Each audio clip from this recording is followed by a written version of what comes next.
Olá, queridos alunos! Hoje nós vamos estar abordando um tema importante, que são os traumas durante a gestação. Então, a gestação é um período que é mágico, A mãe está se preparando, tem uma formação aí de um novo ser, então é um período aí bem crítico. A principal causa de morte, sem ser causas obstétricas hoje em dia, são o quê? Os traumatismos, os acidentes automobilísticos. E se a gente for pensar, quanto mais adiantada estiver essa gestação, maior o risco, tanto para a mãe quanto para o feto. A mortalidade fetal no trauma, ela fica em torno de 65%, Então, é um índice bastante alto, bem considerável se a gente for ver aí esses índices.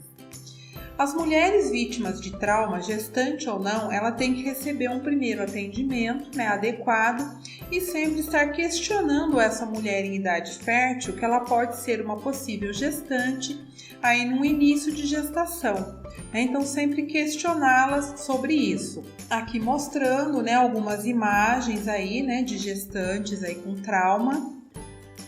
A prioridade sempre é a mãe, Então, se a gente tiver que escolher entre a vida da criança e da mãe, a gente vai priorizar sempre a mãe.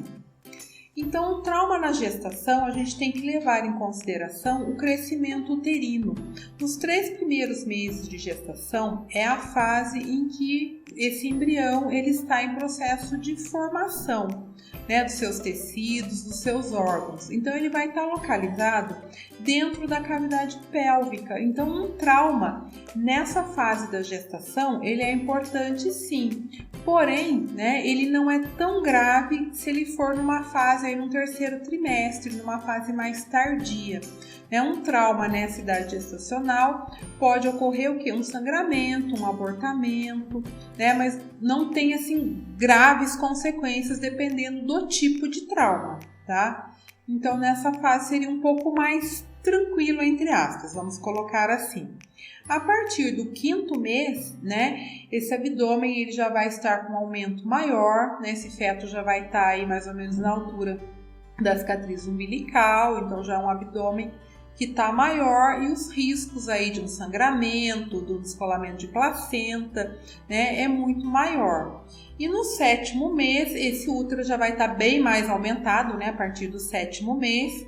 E esse feto ele é considerado viável a partir de 24 semanas de gestação. Que uma gestação a gente não conta por mês, a gente sempre conta por semanas. Uma gestação completa ela é 40 semanas. Então, se a gente fosse contar por mês, daria 9 meses e mais um pouquinho aí. Tá? Então, a partir de 24 semanas, nós já vamos ter um feto viável, porém prematuro, com algumas necessidades aí. Então, a relação materno-fetal. Então, aqui, o útero no 1º trimestre, esse feto, conforme eu já disse, ele está intrapélvico, ele está dentro da cavidade pélvica, então ele está protegido.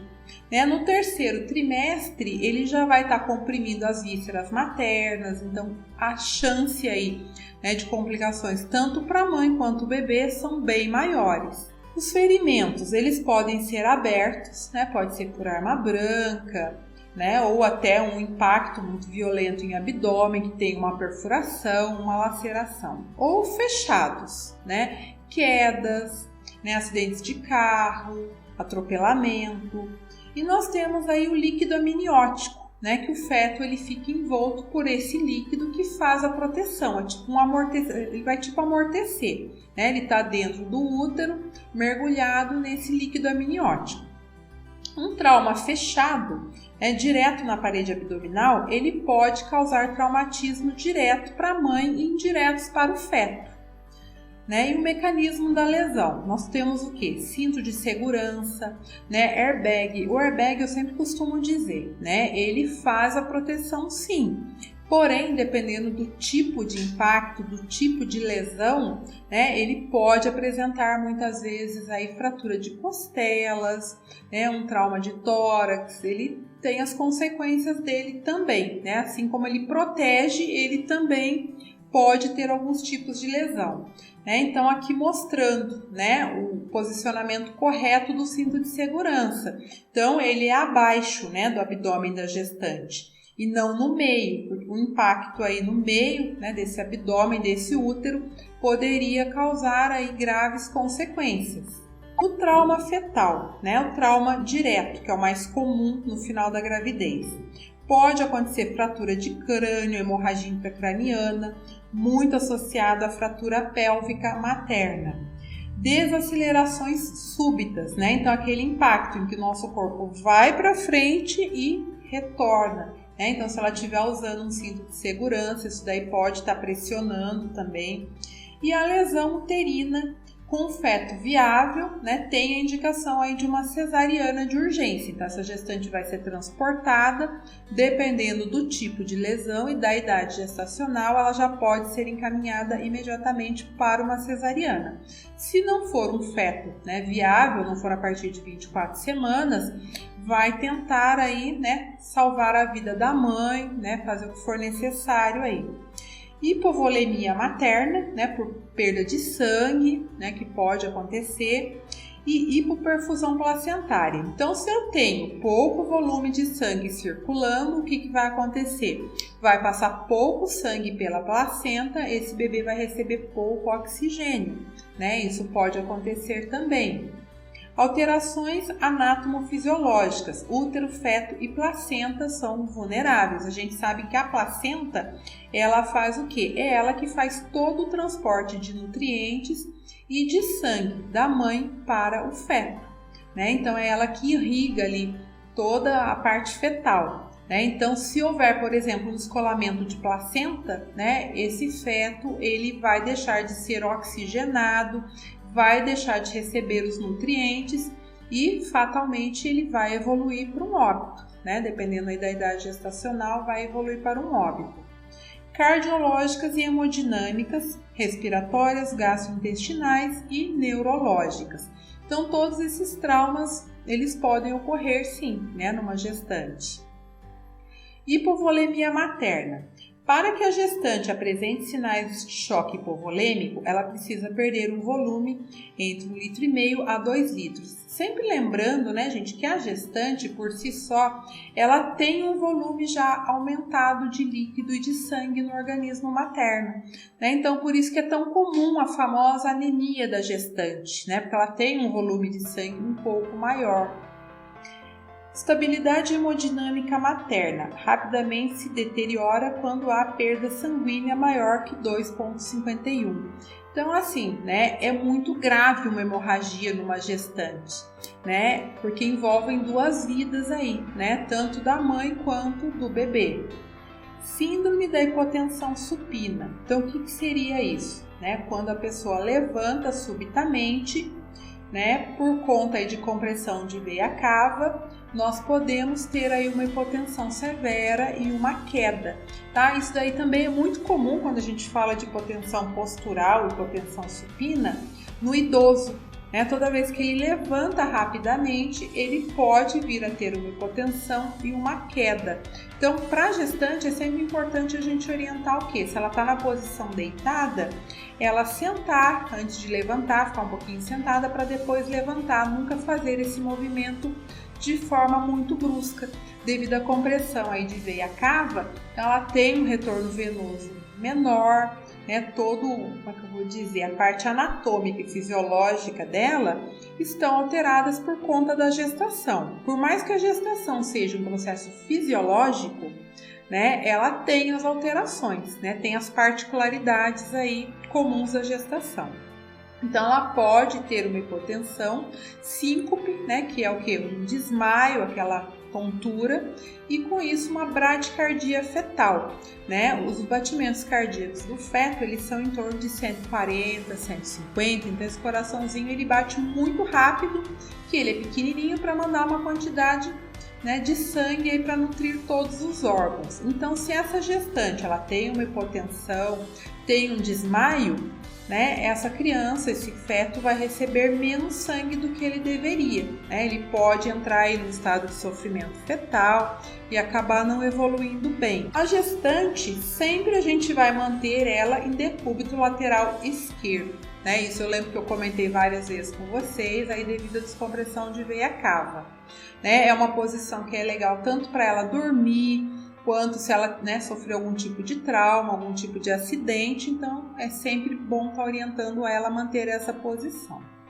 Então, os procedimentos básicos aí, né? Então, nós temos aí uma gestante que sofreu um acidente, uma queda, qualquer tipo de acidente.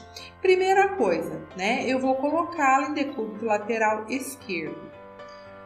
Paciente sempre em prancha longa, né? Depois essa parte de mobilizações, eu acho que eu até comentei com vocês que a gente vai estar vendo mais na prática, que eu acho que perde um pouco o sentido, né? De eu ficar falando para vocês da prancha, de onde passar um tirante, de onde imobilizar. Acho que é uma coisa bem legal para a gente estar fazendo na prática, né? A gente está devendo essa aula aí para vocês.